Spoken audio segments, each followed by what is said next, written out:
राम सेतु का निर्माण और नल नील की भूमिका। रामायण के एक अत्यंत रोचक और ज्ञानवर्धक प्रसंग से जुड़ी यह कथा सामान्य कहानी मात्र नहीं है, इसमें गहरा अर्थ और अद्भुत विज्ञान छिपा हुआ है। नल और नील दोनों वानर थे, जो किष्किंधा के राजा सुग्रीव की सेना के महत्वपूर्ण योद्धा थे। नल देवताओं के आध्यात्मिक वास्तुकार और रचनाकार विश्वकर्मा के पुत्र थे। विश्वकर्मा के वंशज होने के कारण नल को निर्माण का प्राकृतिक ज्ञान और शक्ति प्राप्त थी, जिसे उन्होंने राम सेतु बनाने में प्रयोग किया। नील भी एक बलशाली और सक्षम योद्धा थे, जो वानर सेना के प्रमुख थे। एक शाप जो वरदान बन गया। कहते हैं नल और नील बचपन में बहुत शरारती थे और मजाक में देवताओं की सामग्रियों को जल में डाल देते थे। उनकी इस शरारत से प्रभावित होकर ऋषि मुनियों ने उन्हें शाप दिया कि उनके हाथों से जो भी वस्तु पानी में डाली जाएगी वह कभी डूबेगी नहीं।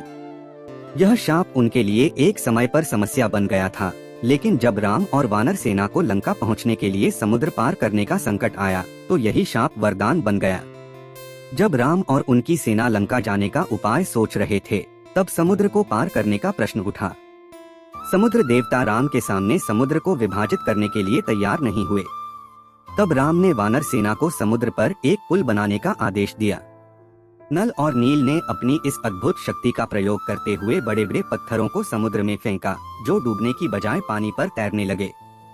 वानर सेना ने राम के नाम के पत्थर लिखकर समुद्र में डालने शुरू किए, जो एक दूसरे से जुड़ते गए और धीरे धीरे एक मजबूत पुल का रूप लेते गए।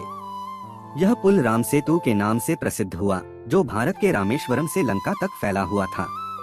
आज भी सेतुबंध राम सेतु का ऐतिहासिक और धार्मिक महत्व है, और विज्ञान भी इस पुल के अस्तित्व को मान्यता देता है।